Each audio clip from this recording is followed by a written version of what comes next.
the name of the Lord. Hallelujah. We're so grateful to God for life on today. He didn't have to wake us up this morning, but he did. We have breath in our body, the activity of our limbs where we can see, we can move, we can walk. And so on this morning, we are just so greatly graced by God. And on this morning, we want to encourage you just to let go of everything that you're facing. Let go of every situation or care or concern and just give it all to God. And on this morning, let's put all of our trust in God and know that he's with us. He knows every care, every need that we have. And all we've got to do is just open up our mouths on this morning and just give God praise with everything that's within us. Amen. Is that all right? We're not going to hold back, but we're going to be free to praise him just like David danced, just like David was just free to praise God because he knew that God had been so good to him. Anybody know that God has been good to you? Oh, yes, he's been so kind. So on this morning, we want to invite you to worship him with us as we bless his holy name. Come on and put your hands together for the Lord. Hallelujah. Hallelujah. Thank you, God. Thank you, God. Come on, put your hands together. Lord, you're worthy to be praised. Father, we've come to give you all the glory. We've come to give you all the worship. Lord, we think about how good you've been to us. You've been faithful. You've been kind. And so the least that we can do is give you everything that we have, God. Come on. Hallelujah. Yeah, yeah. Here we go. Whoa.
Lord, you're so worthy.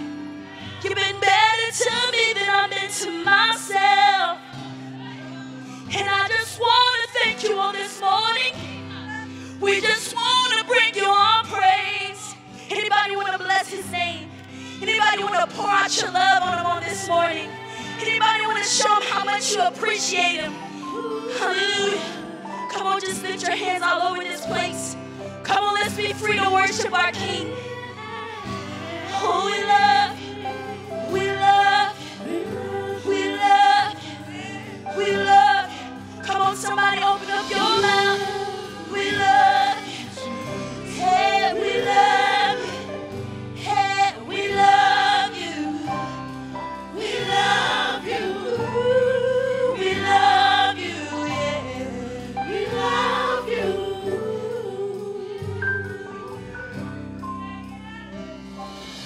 I've heard 1,000 stories of what they think you like. I've heard the tender whisper of love in the dead of night, and you tell me that you're pleased and that I'm never alone. You're a good, good father. It's who you are. It's who you are.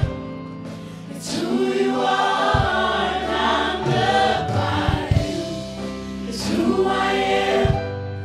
It's who I am. Won't sing it again. It's who I am. You're a good, good father.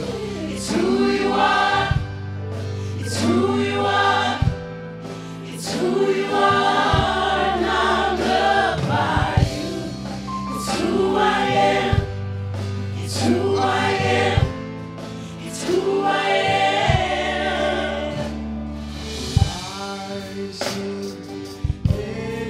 Searching for answers far and wide, but I know we're all searching for answers. Only you provide, because you know it's just what we need before we say a word. Good Father. It's who you are. It's who you are. It's who you are. And I'm loved by you. It's who I am. It's who I am. It's who I am. You're a good, good Father. It's who you are. It's who you are. It's who you are. And I'm loved by you. It's who I am. It's who I am. It's who I am. You're perfect in all of your ways. You're perfect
Hey!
tell you something. Let me tell you something. Y'all know the story of the prodigal son. He went out to get the world. He thought the world was better than what he had at home. But let me tell you something. He went out there. He took all the riches that his daddy gave him. He went out there and he got his fill of everything. All the filth, all the rags. You think sex is better. You think drugs are better. You think smoking is better. You think lying is better. You think stealing is better. But I'm here to tell you there's no satisfaction in sin. That prodigal son got tired and he came back home. He thought that God still, he thought his daddy didn't know him. But let me tell you, no matter what it is that you've done, God still knows your name. I don't care what sin you committed. He still knows your name. I'm telling you, he still knows your name. Oh, you know my name. You know my name. Oh, he knows your name. You know my name. But he still loves you. He didn't forget about you. You know my name. He loves you. He loves you. He loves you. He loves you. You know my name. Oh, how you walk with me. Yeah. Oh, how you walk with me. He's still gonna walk with you no matter what. Oh, how you talk with me. Oh, how you talk with me. Oh, how you tell me And I am your own. I am your I want you to praise the Lord. He knows your name. He knows your name. He knows your name. He knows who you are. He didn't forget about you. He didn't forget about you. He loves you. He loves you. He loves you. He loves you. Just love you. Don't be ashamed of your miracle. Don't be ashamed of your sin. But he still loves you.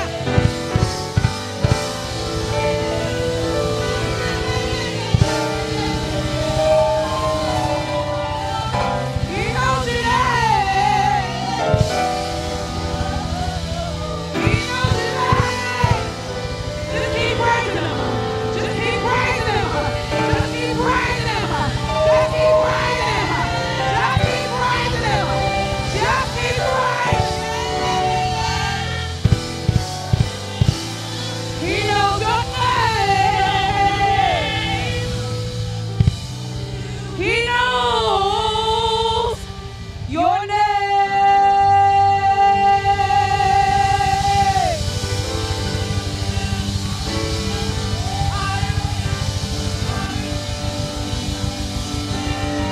Come on and praise him.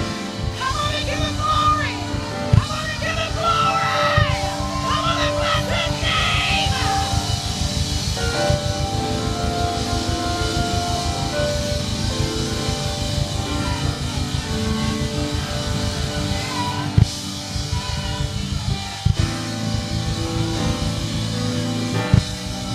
Bless his name.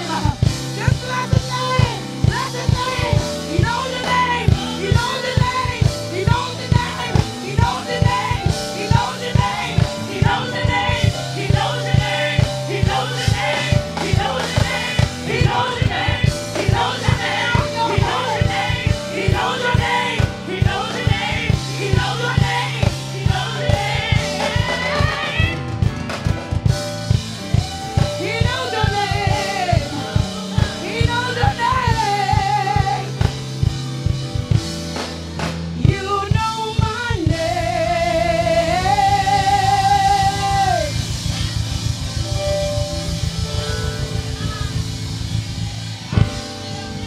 Hey.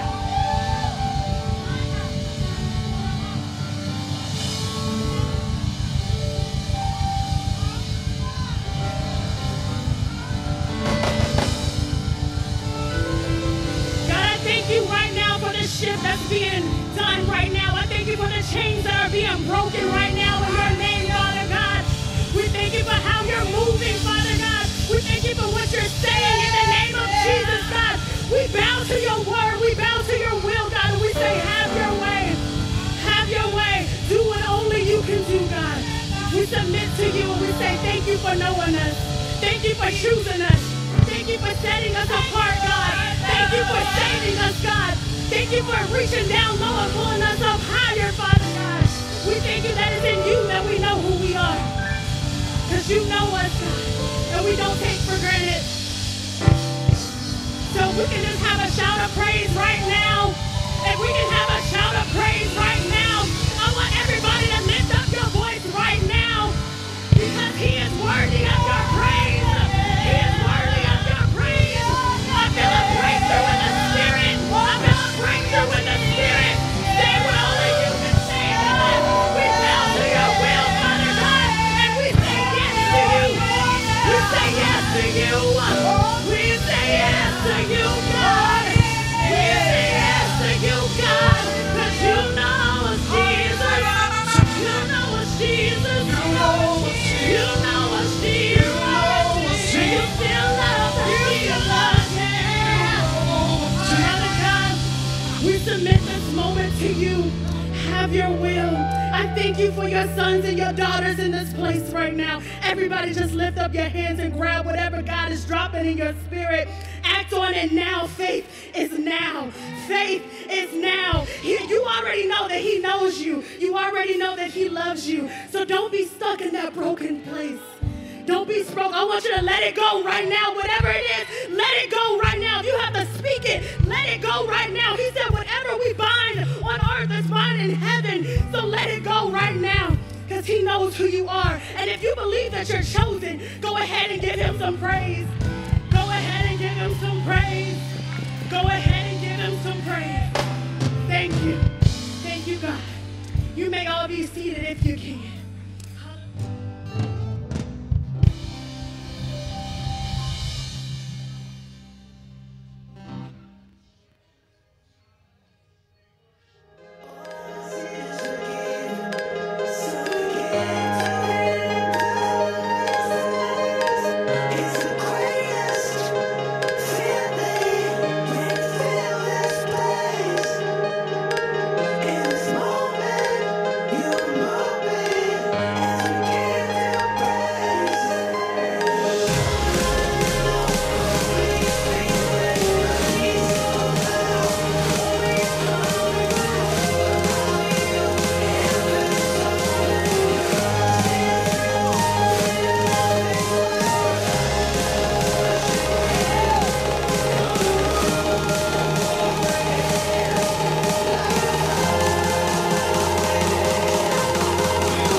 That was too loud. Start over. Don't even worry about it.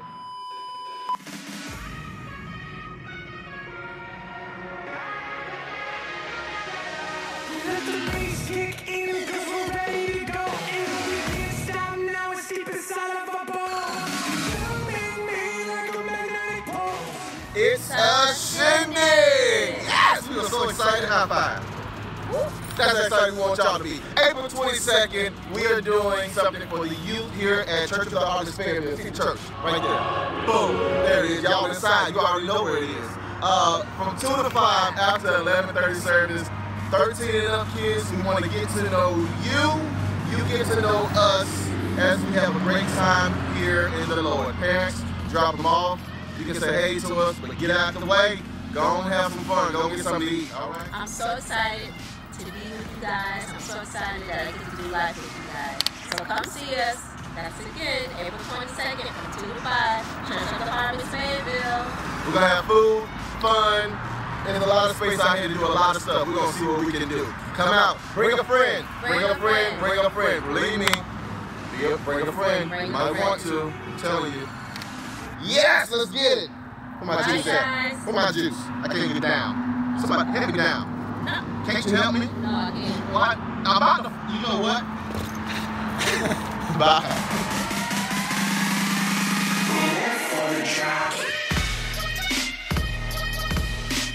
Praise God. Hey, who's excited? Who's excited in this house? Am I on? Awesome, awesome. Do I power? Can you hear me? Testing 1, 2, test.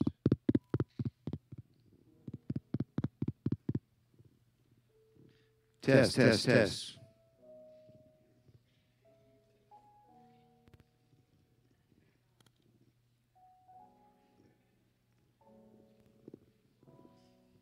Okay. I got Kim's mic this time. Got Kim. Testing 1, 2. Test, test. Hey! Hey! Hey, it's a shindig! Praise God. Guys, I just wanted to tell you something. I look around this auditorium and I see God's fingerprints on every person that walks through these doors. I see God's hands on you. You may not see God's hands on you, but I do. I see you walk in here with all kinds of prayer requests and situations going on in your life. Is that part of it, Krisha? This one here seems it's got like a test, test. Here we go. Here we go. That's a little more clear. You know, as the shepherd gives, is I can see God's hands on your life. I can see when He's wooing you into His presence. And people come to me all the time and they say, Pastor Mark, I don't know what my anointing is. I don't know what my gift is. But one of the things about being a shepherd is being a watchman. I can see the gifts of God in you. I can see His hands on you. And I can see Him drawing you into His presence. And as we were singing that last song, give it up for our worship team, by the way. Man, y'all are killing it. Y'all are killing it. You see, God knows your name. Can I hold that baby for a second? Come here, Aiden. Come here, Aiden. Y'all, in Jeremiah 1:5, it says, while you were in your mother's womb, I ordained you. And I've made you to be a prophet to the nations. And many of you, you don't know God's name. And there's so many redemptive names. Aiden says, Dada, Mama. And they know just exactly what to do to minister to this little boy. The Bible says to train a child up in the way that he should go. And when he is old, he won't depart from it. If we'll open up our Bible and learn God's redemptive names, there are many redemptive names of God. One of them is He's Jehovah Jireh. He's your provider. And just the way that you provide for this precious little gift, God provides for you. But you see, we don't know the name Jehovah Jireh in our lives, and therefore we don't trust God with our money because we don't really believe that He's going to show up. We don't really believe that God is Jehovah Rapha, the God that heals us, so we don't ask Him to do so. But His Word says, I sent my word and I delivered you from destruction and I healed you from all of your infirmities. You see, a lot of people walk in here tormented in fear. And one of His redemptive names, did you know one of His redemptive names is Jehovah Shalom? He's the God, your peace. For I have not given you the spirit of fear, but of power and of love and of a sound mind. Content.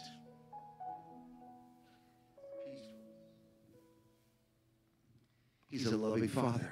He's Abba, Daddy. He's the Prince of Peace. He's Jesus, the Word that became alive. And He's the Comforter. He's the Holy Spirit that lives on the inside of you. And I wanted to use this illustration because this is you in the arms of Almighty God. And the Bible says that greater is He that's in you than he that's in the world. Thank you. There's exceeding riches and greatness on the inside of each one of you. I see it. Pastor Kim sees it. Our staff sees it. I see people coming in here getting saved.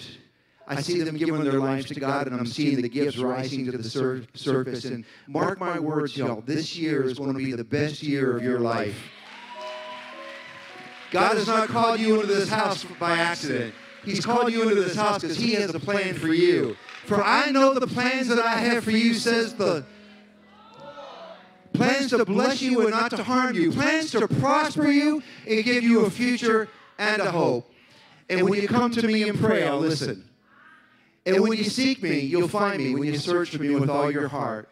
Guys, trust God this year in your tithes, your offerings, your gifts, your ministry, your family, your children, your spouse, your parents, your children, everything. Trust God with everything. Trust in the Lord with all your heart and lean not on your own understanding, but in all your ways acknowledge Him, and He will direct your paths. Amen. Will, come on up. Amen, amen. Give Pastor Mark a hand clap of praise. Come on, come on. Now give God a hand clap of praise. Come on, come on. Amen, amen, amen. Oh, we thank you all for being here today. I'm not going to take any more time. We're going to take your offering. First of all, one thing I am going to take a little time. I told you. 13 and up, raise your hand. Are you in here? 13 and up, raise your hand. All right, now, I know it's raining. I know I pointed at the grass and said there's a lot of stuff to do out there, but there's a lot of stuff to do in here. We're going to bring it inside. We're still going to have a great time in the Lord. Amen? Amen? We're going to have a great time from 2 to 5. Plan to be here. If you need an offering envelope, please raise your hand. Ushers will come along you and give you an envelope. Please fill it out in its entirety. There are 5 ways to give. If you give it by cash, raise your hand. You got the envelope. If you give it by check, make your check payable to COTHF. That's COTHF. If you give it online, visit cothf.life and just minimize your screen, and you'll be able to see where you can give. If you're texting to give, it's 770-574-6844. That's 770-574-6844. Girl, God did something in that song. I saw things being broke. I thought, oh my God. Woo, somebody give praise. I just looked at you and saw this. You look lighter. You look lighter. Somebody just tap her and say, you look lighter. Jesus Christ, you look lighter. And give about the kiosk in the back. Valerie, raise your hand. There are 2 kiosks back there to give at. Online, thank you so much online. We welcome you to the Church of the Harvest Fayetteville. We love you. Thank you for being here on behalf of our pastors, Pastor Mark, Pastor Kim. We love you. We thank you. First-time visitors, raise your hand. Oh, my God. Yes, yes, yes. Second-time visitors, raise your hand. Oh, okay, yeah. You're already in now. You in there. You're already in there. First time you come back again, you're already family. We love on. We're gonna love on you. We're gonna high five you. We're gonna give you all kind of love today. Even if your kids are here 13 and up for the first time, they are welcome to be here. You can drop them off, go down to Broadway Diner somewhere. I said 13 and up, but somebody said I need to make that cutoff age because I got some adults around here that's like, I'll be here. I'm coming for the food. But there's really no cutoff. But we just want to pour into your children, just give them another option, let them know that the world is giving them everything. We're going to give them even more in here in God, amen? Whatever the world's trying to pour into them, we can just lift that up, pray it out, and put God back in that place, amen? Amen, amen. Are y'all ready to give? Come on, God loves a cheerful giver. Are you ready to give? Well, this is our altar. As you can see, they're already started. Just come up here and place all your offerings up here and let you give them in the back. But just come on up. Y'all come on up at this time. Come on. Get excited about it. Praise the Lord. Praise the Lord. Let's just smile. You are good. Smiling. You are good. Forever we will dance and sing. For you are good.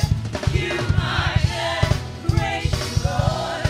Praise the Lord. For you are good.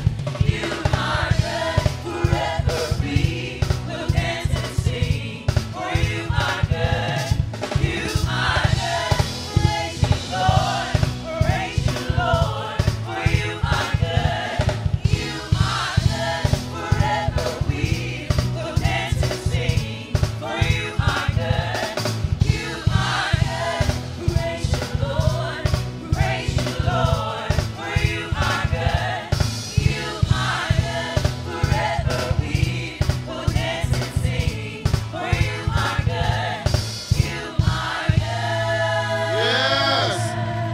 give God a hand clap of praise. Somebody lift your voice right now. Somebody lift your voice. Come on, stand on your feet. Stand on your feet. I need y'all to give our God, our mighty God, a hand clap of praise. I need you to go a little worship.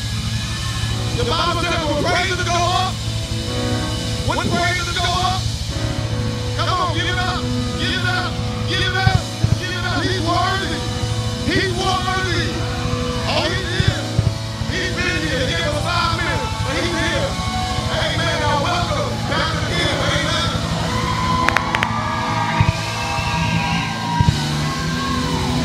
What's going on? Yes! Man, I'm so glad to be back home with y'all. We had some church in our 10 o'clock service, and we about to drop the mic again. God's got a word for somebody. Go on and look at your neighbor and say, Undefeated looks good on you, baby. Oh, you came in here heavy, you came in here with a load, but you're about to walk out with a blessing, honey, what? You came in feeling stuck, but you're about to run out of this place, full and free indeed. We need some hot coffee. Come on. Hey, yeah, yeah. Yeah, yeah. What? Won't do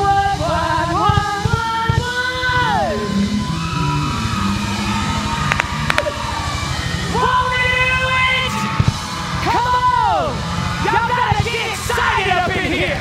You gotta grab it. You gotta grab it. You gotta grab your blessing. You gotta grab your healing. You gotta grab your financial breakthrough. You gotta grab it. Grab your healing. Grab your breakthrough. Go after what's already yours. You're already an authorized dealer. God's already got a blessing with your name on it. You gotta grab it. Man, I love my praise team. What? Y'all can be seated. Father, we thank you. We thank you for your power in this place. We thank you for your breakthrough. I just sense a resurrection power up in this room. Some things that have been dead in your life are about to come back alive. He's breathing air in places that you thought was dead. I hear the Lord saying it ain't done until I say it's over. Have your way, have your way. Have your way, Jesus. Let your breakthrough happen in this place. Let people that walked in here feeling dead walk out with renewed life. Father, we're taking back our children. We're taking back our marriages. We're taking back our promotions. We're taking back our lives. We're taking back our joy. We're taking back our sleep. We're taking back our sanity. We're taking back it, God. We're taking it all back. Because as long as we're not dead, you're not done. So Father, today, breathe your power. Breathe your resurrection power in this place today, Father. In Jesus' name we pray.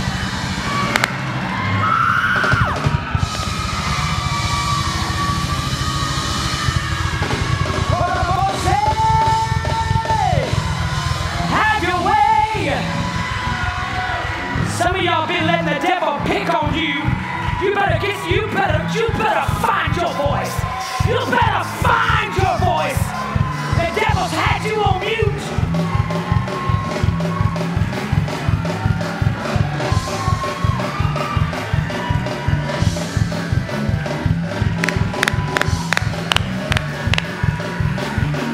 We might be a little much for some of you. We might be a little much for some of you. But you better find your voice. You better learn how to prophesy over your situation. You better realize that you are a giant slayer.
stuck are now being released. I prophesy over you right now that you ain't seen nothing yet. Breakthrough is in your family. Breakthrough is in your heart. Breakthrough is in your family. Come on, come on.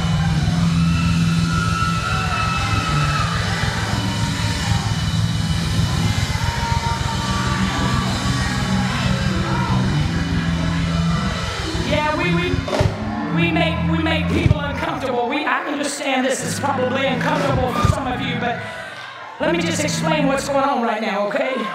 The Bible says that life and death are in the power of your words. The Bible said that you can begin to speak a thing and it will happen. But see what the devil does, he can't take you out, so he tries to wear you out. So you walk up into church and just sit. No, honey, that ain't how our God rolls. He needs class participation. What you've done all this time that ain't working, you need to try something else. Get uncomfortable. We will yell and scream and fight at our husbands and our children, but we won't open our mouth at church. Oh no, this is a dignified atmosphere. I wish they would shh. This is making me uncomfortable. But see, I've never seen anything be birthed. When I was having my babies, honey, I got to 2, and I was like, "Epidow!" They said, "Girl, you at 2." Anytime anything is being birthed in your spirit, you're going to roar. You hear me? If you won the lottery, you'd be shouting, well, you're winning the lottery today. Because you get free and free indeed. You realize today is your day for break. Today! Not tomorrow, not in an hour, right this minute.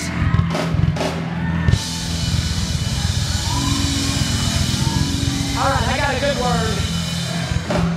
I got a good word just for you. See, the enemy can't destroy you, so he distracts you. He distracts you with bills that you gotta pay. He distracts you with needing a job. He distracts you. He makes you weary in your spirit. But see, the one thing that I've discovered is you are elevated through your obstacles. Every time a giant comes in your life and you beat the tar out of that thing, what should have taken you out is taking you up. See, because without those giants in your life, you wouldn't know how to pray. Without those giants in your life, you wouldn't be able, the world wouldn't be able to see Jesus come through for you and miracles take place. Anointed for exactly where you are right now, for what you're going through right now. There's some of you ain't gonna need your therapist on another day in your life. You've been going to Bertha and she's been telling you, how does that make you feel? She done prescribed you all kinds of medications. You walking around numb. You can't feel nothing because, see, that's exactly what the enemy wants. He doesn't want you to be able to open your mouth and praise your way out. So what he does is he has you walking around numb to the world because life has been tough on you and life has been hard on you and you've been walking around saying, why me? Instead, you need to begin to say, bring it on, devil. Because I know that there's something on the inside of me. The devil's telling you there's a storm coming. Some of you need to whisper back to the devil, I am the storm. Boom, shaka-laka-laka, boom, devil. Should have messed with somebody else. You understand what I'm trying to say? You should have picked on somebody else because I've been quiet. See, and people have been sleeping on me, okay? People have chalked me off and wrote me off, but today, I went to Church of the Harvest Fayetteville, and I began to open my mouth and begin to decree some things over my life, and before I knew it, I felt a breakthrough, and now I'm not stuck anymore. So, devil, you should have taken me out when you could have. Because I am the storm. Something about walking through hell and coming out on fire. You don't care what nobody says about you no more. You don't care if they gossip on you. You don't care if they talk about you. Because you realize the devil wouldn't be fighting you if there wasn't something amazing on the inside of you. You've been fighting your whole life. You've been fighting your whole life, honey. And it's only because, listen to me, thieves don't rob empty vaults. There's something powerful And the minute that you begin to open your mouth and praise your way out. Oh, 1 Samuel 17:9. My sermon today is called Undefeated. Undefeated, baby. You must have confidence that God will bring you to victory. On my Facebook statuses all the time, people like, I'll be on there, I decree and declare of you today. And they're like, I hope so. I'm like, well, it ain't happening for you. This word was not for you. It was for somebody else because you done tampered and stopped yourself and got yourself all stuck. Well, life don't look good for me. Well, when you begin to open your mouth and say, wherever I am, I'm going to praise my way out. I'm going to praise while I'm in the storm. And I'm going to realize that every storm runs out of rain. So I'm just going to praise my way out. And I will keep praising until something happens. It may not be tomorrow. It may not be the next day. But being depressed, you ain't getting you nowhere. You better learn how to open. Oh, you won't. He says in Romans 8:28, he says he's working all things together for your good. That means your divorce. That means that sickness. That means that bankruptcy. That means that bully at work. Some of you need to walk up to your mountain that's in your face and just walk up and say, all things. Begin to prophesy. You're an all thing. I don't know how he's doing it, but I know he's doing it. I know that he said that I am the first and the last. He said that my latter will be greater. He said he's working exceedingly abundantly, more than I could ever ask or think. He said he got my back, and I trust him even when I can't trace him. Let's begin with an example from the story of David and Goliath. It's found in 1 Samuel 17:9. If he is able to fight and kill me, we will become your subjects. But if I overcome him and kill him, you will become our subjects and serve us. God used Goliath to get David to the throne. See, your giants aren't meant to defeat you. They are meant to promote you. Let me say that again. God used Goliath to get David to the throne. Your giants aren't meant to defeat you. They're meant to promote you. You can also have the confidence that you fight the good fight and God will protect you. He's got you. Consider the words of Jeremiah 1:19. It says, they will fight against you, but will not overcome you. For I am with you and will rescue you, declares the Lord. This thought leads right into the scripture found in Matthew 16:18, which says, and I tell you that you are Peter, and on this rock I will build my church, and the gates of death will not overcome it. You know what I love about this story is that David, his promotion came when David brought lunch to people who didn't believe in him. Some people will eat the lunch you bring and run you down. Don't let it keep you from killing giants. You got to be in a place in your life. See, this is why the enemy distracts you, because where you need to be, he's using that storm that you created to get you to the promotion that you're about to have. If I wouldn't have walked through my divorce in 2006 and literally being raised that if I get divorced, I'm going to hell on a slip and slide, you know, I was the only one in my family that couldn't keep a marriage. And if I wouldn't have walked through that divorce, I would not have been on the side of the road one day in a hoopty because I lost everything, okay? Sitting on the side of the road while the car was overheating and smoke coming out of my car on 75. And I wouldn't have picked up I didn't have nothing else to do but just sit there. So I thought, well, let me just try to do a video, you know? It's like God gave me I didn't have to have a wreck, a texting, or update my status. No, I was just sitting there, didn't have anything else to do while my car was overheating. And I did a video that went viral. See, what happens is the God uses the mountains and the giants in your life to use you as a promotion. This is why you can't walk through life hating your situation. Right now, where you are is exactly where you're supposed to be, or you wouldn't be there. Because he's a God that can right now do it suddenly in your life. But a lot of times what he's doing is he's trying to use those giants in your life to get your character prepared for where he's taking you. He said, I'm going to use the mess that you're staring at. You've always kind of been a brat, Kim, and you've always just kind of like, I want it my way, I want it right now. And he said, now look, you got yourself in a pickle. But I'm about to use this because if you wouldn't have walked through some of the hell that you walked through, you wouldn't have no empathy on nobody. You would still feel like you got it all. I'm a spoiled brat. I don't care about nobody else's situation. No, he uses that very thing that's breaking your spirit to save your soul. I'm anointing you. Life would be easy if our call was not a call to faith and courage. David had heard from Samuel that he was going to be the next king, but it was not long before he discovered it would not be a simple life of living in a palace and giving orders. No, soon he would be facing giants.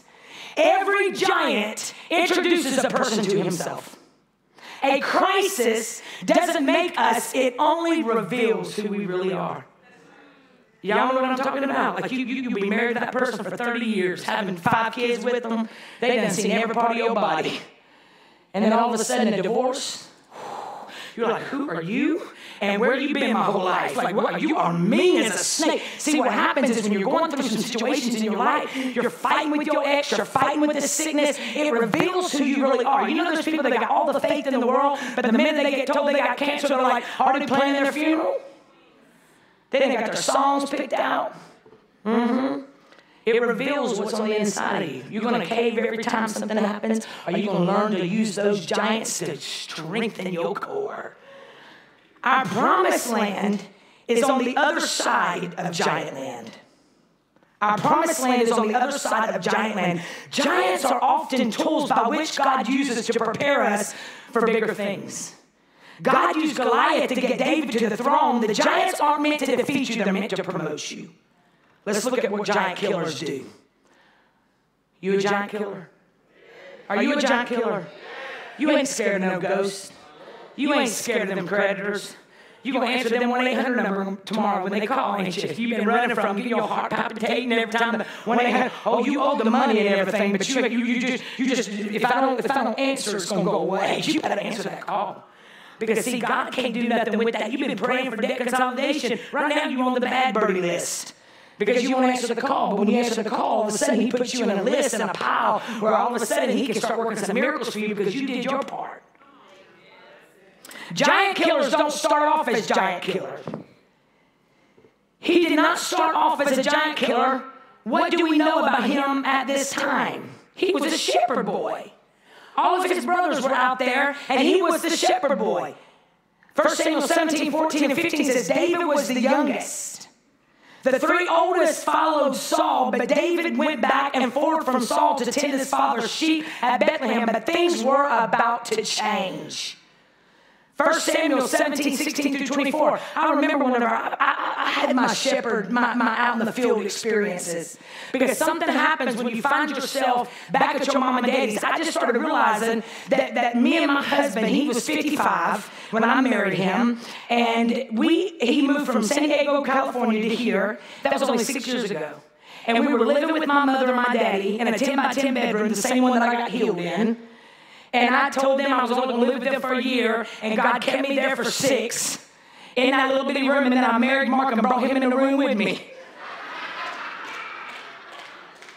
55 years old and me 40, and here we are having to live with my mother and father and start all over again because of a call, because we were facing some things in our life that God was preparing us just 6 years later to be in this position that we're in right now, where I travel 52 weeks out of the year, and I preach all over the world. I preach to some of the biggest platforms in the world, but you know what he was doing? He was using those seasons to get me. I was out there learning how to chisel my faith, honey. I was out there learning how to kill lions, and I was going to get to a place where God was anointing me, and it was going to be better than seminary. I was going to be able to walk into a room and never even have to open my mouth because I had slayed some giants, and those giants had made me strong. I knew how to begin to prophesy over. I didn't need nobody to lay hands on me. I knew how to lay hands on myself.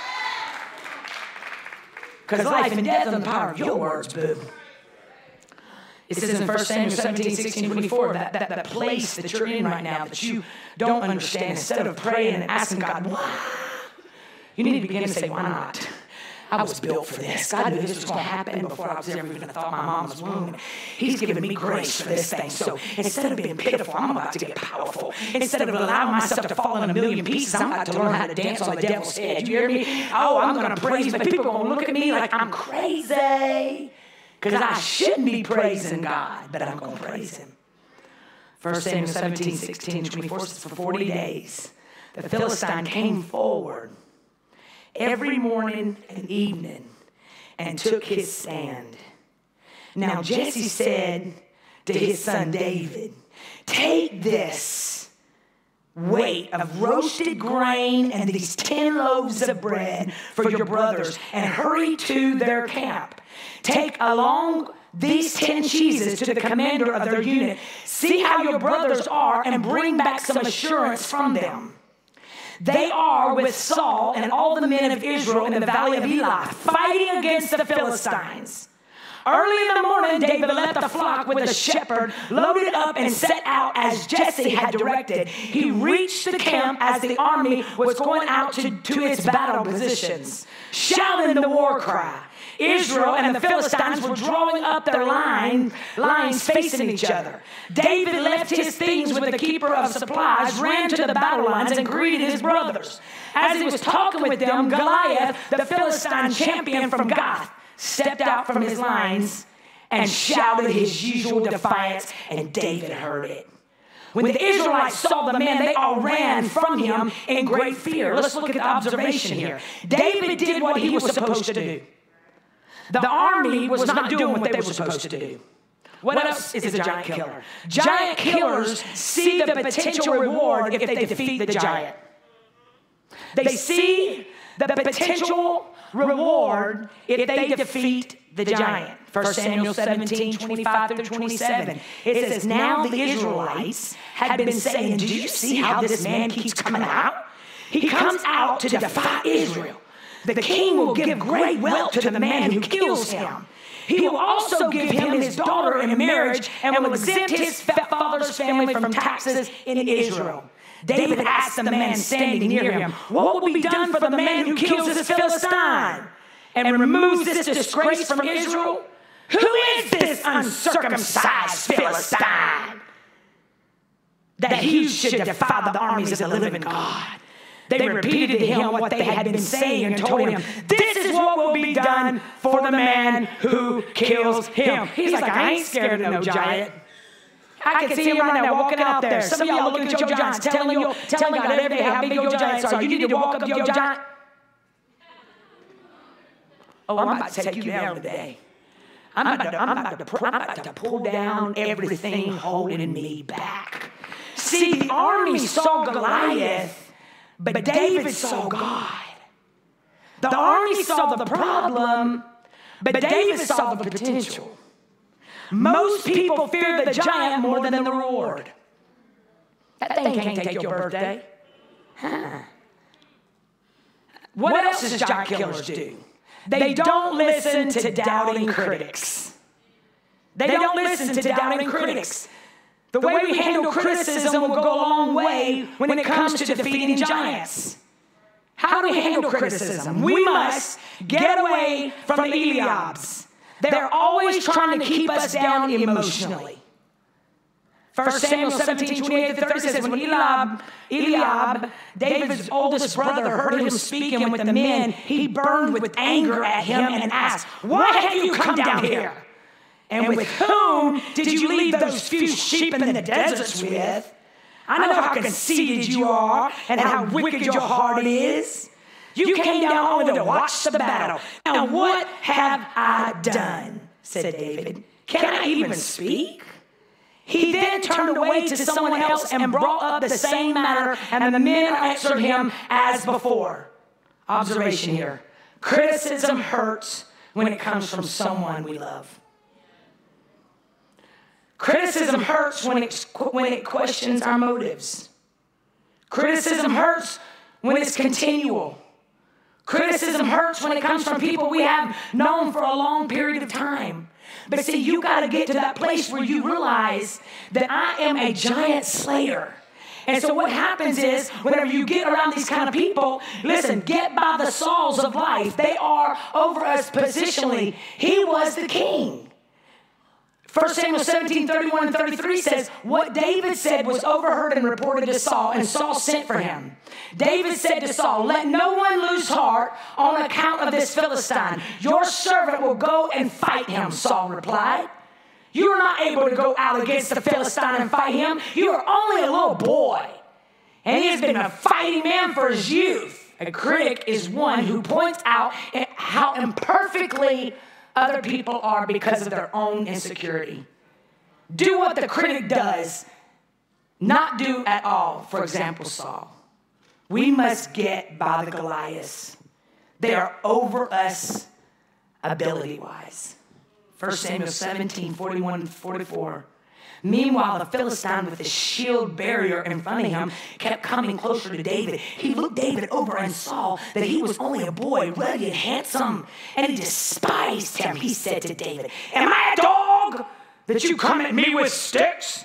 And the Philistine cursed David by his gods. Come here, he said, and I'll give your flesh to the birds and the air and the beasts of the field.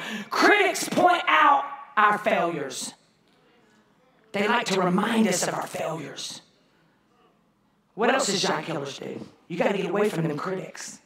And you got to put yourself in front of people that are where you want to go. You got to get in a position where you put yourself in place where people are pushing you to break down, breakthroughs and not breakdowns, where people can prophesy and pray over you and keep reminding you of where you're going. What else does giant killers do? Giant killers are not overwhelmed by the challenged. While the army covered in fear, notice the words of David. He says in 1 Samuel 17, 32, David said to Saul, let no one lose heart on account of this Philistine. Your servant will go and fight him. Man, when I got to that place where I started realizing this is just part of our training, me and Mark are going to have something because the world's watching me and Mark.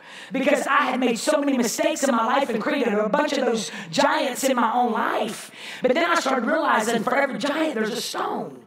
And in every season, God was using that place that I was in to get me qualified for where he was taking me. It's only been 6 years and I've written 3 best-selling books. And I don't get a paycheck from here. God takes care of me. You know why? He trusts me. When you become a giant slayer and he trusts you, then he's going to put you in position where you rule over others because of what you made it through.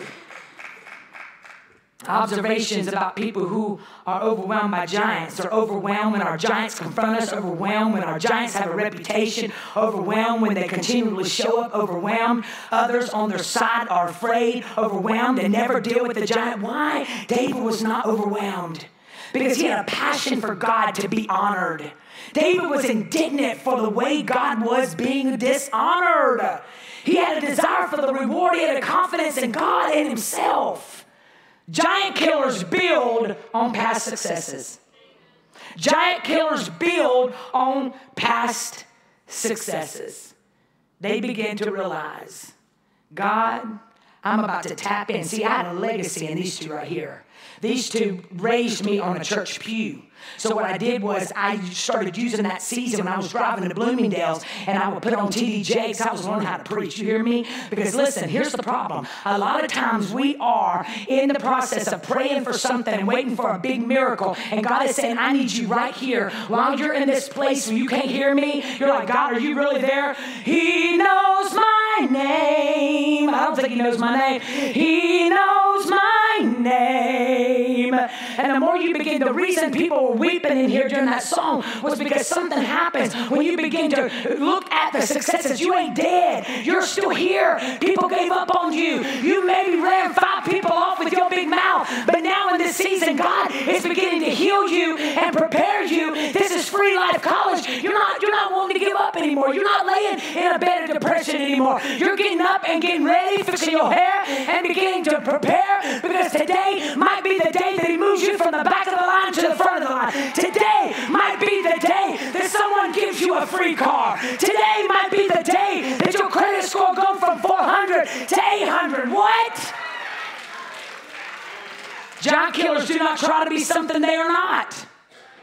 Giant killers. Man, something happens when you lose everything. You don't care no more what nobody thinks. If I wouldn't have walked through those seasons where everybody was talking about me, I wouldn't be standing up here at 45 years old with a mohawk in my head, okay? Something happened. I got free from people, honey, and I was intentional about it. I was intentional about getting free from what people said about me, what people talked about me. I was getting free. I was looking fear in the face and getting free. You hear me?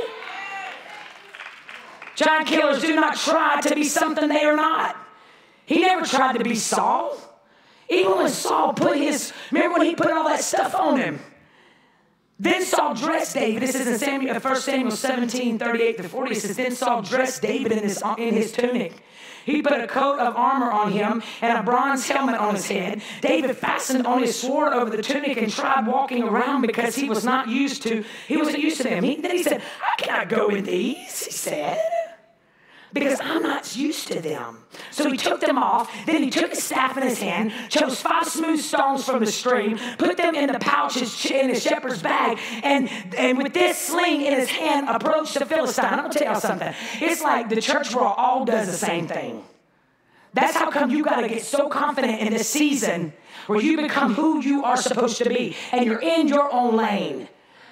If I would not have gone through those seasons where I learned who I was in God, I'd be walking around with the same big old shoulders and look like all the other preachers out there, all the Kojic preachers. I'd be looking just like big old bows, high heels, trying to preach and falling all over. But because I walked through those seasons and found out who I was in those seasons, I got so free from people that now I'm in my own lane, and that's how come God's using me. He's using people that are in their lane, that have found out when they hit rock bottom who the rock was at the bottom, which was Jesus. They became a giant killer, honey. Nothing scared them. Nothing scares me. I get asked all the time, how did you get so you? Like, how did that happen? I lost everything. And God used that stuff to humble my tail. And guess what? When I was at the rock bottom, there wasn't nobody there for me. People were talking about me. People were lying on me. Then I get on Preachers of Atlanta. They all lying on me. I mean, it was like I was going through scrutiny after scrutiny after scrutiny after scrutiny. And even when I was on Preachers of Atlanta, I was still so bothered by people pleasing. That was that giant in my life. You hear me? I would go on that page of Oxygen, and I would read everything they were saying about me, and I did it every day. People were like, don't you be reading what people are saying about you. I'm like, I'm going back to that page every day, and I'm going to look at all the saints that are cussing and all the other stuff. And I'm going to do it every day until I can go on that page and not feel it in my heart. Because until you get to a place where you don't care what nobody thinks about you, when you get to a place where you are free and free indeed, when you get to a place where you can walk in a room and let people look you up and down, and you can be like, what, cute ain't it, cute ain't it? That's where the anointing lies.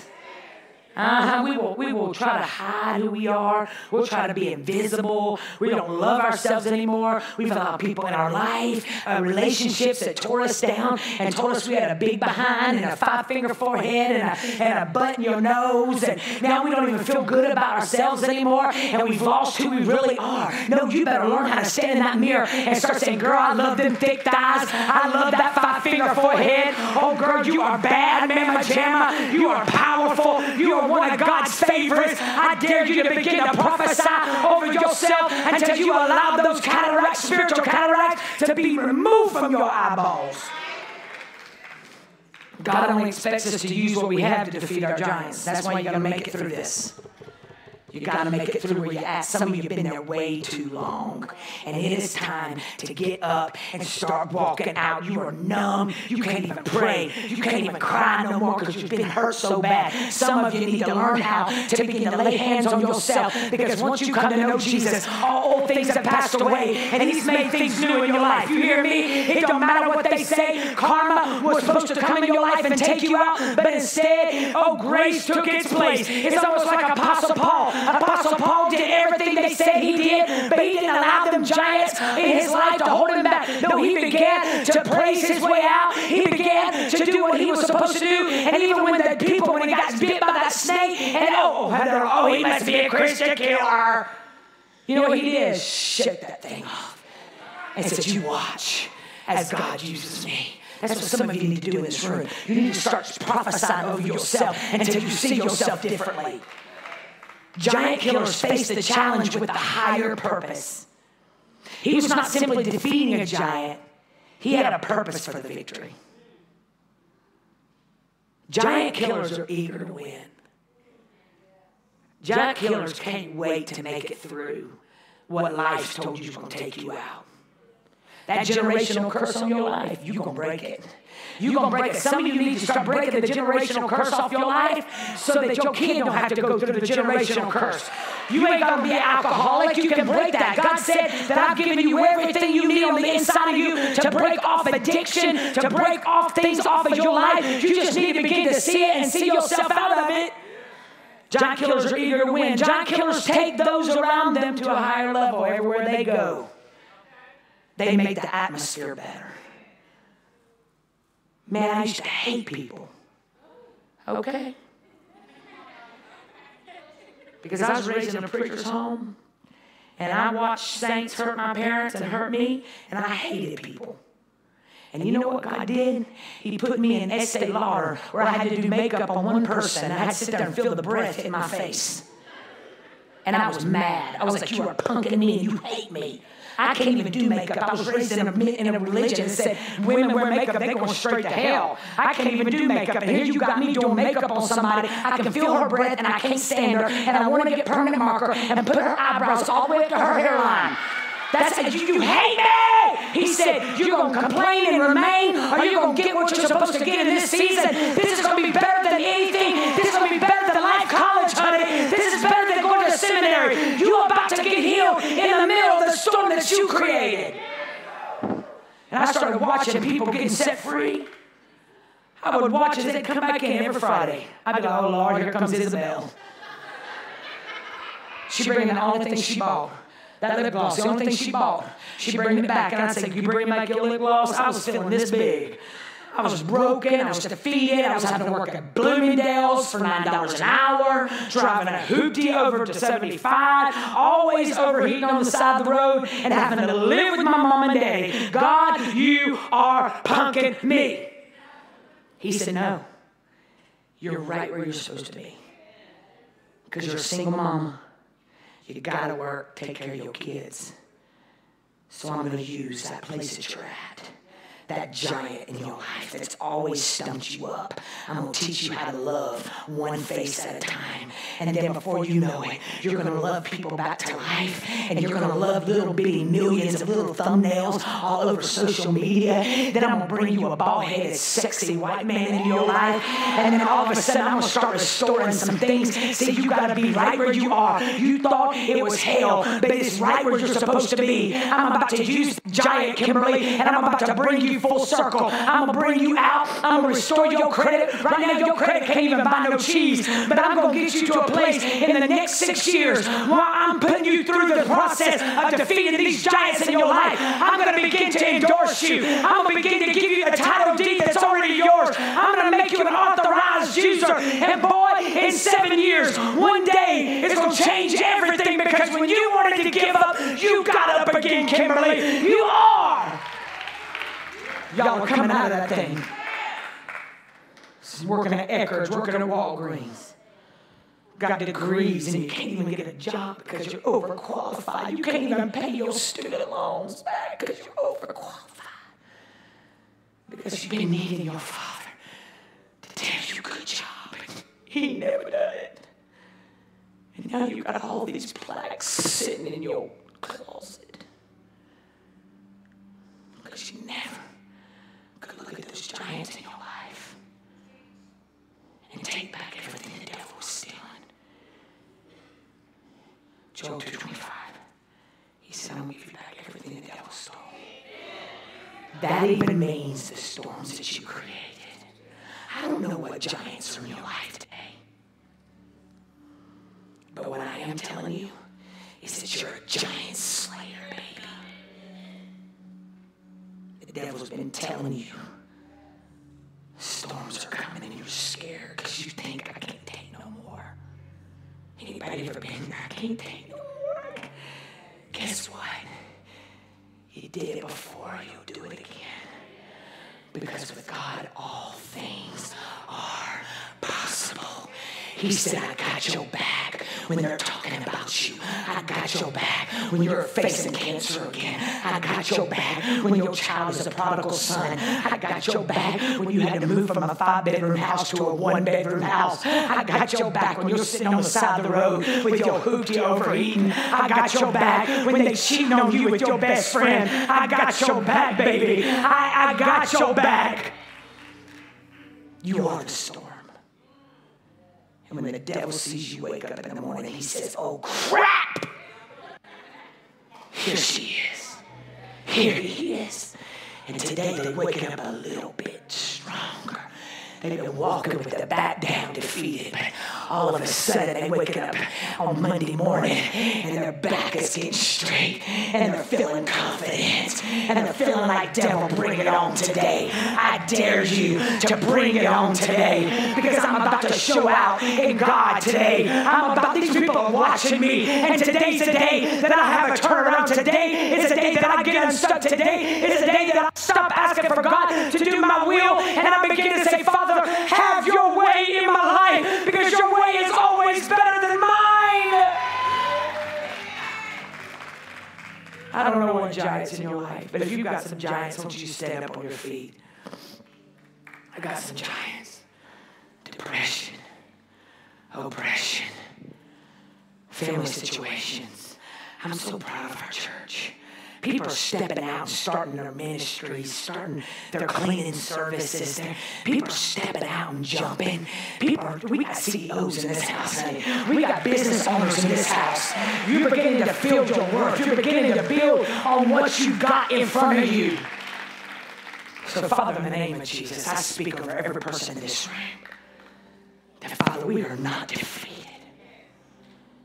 We're not going to walk around feeling like an elephant is sitting on our chest. We're going to get up today, Father, and get ourselves unstuck. We're going to break out of the glass ceiling, God. Just at that ceiling, we feel like we're stuck right here. We see the top, but we can't get out today. I prophesy over this house that, Father, we're not just breaking through, but we're breaking out, Father. We're not going to be in a place stuck and literally be able to move our feet, but won't. God, I speak financial blessings over this house. I speak favor over this house. I just prophesy a flash, just like a light, a beam that's magnifying us. That, Father, we're going to get the promotions we weren't even in line for.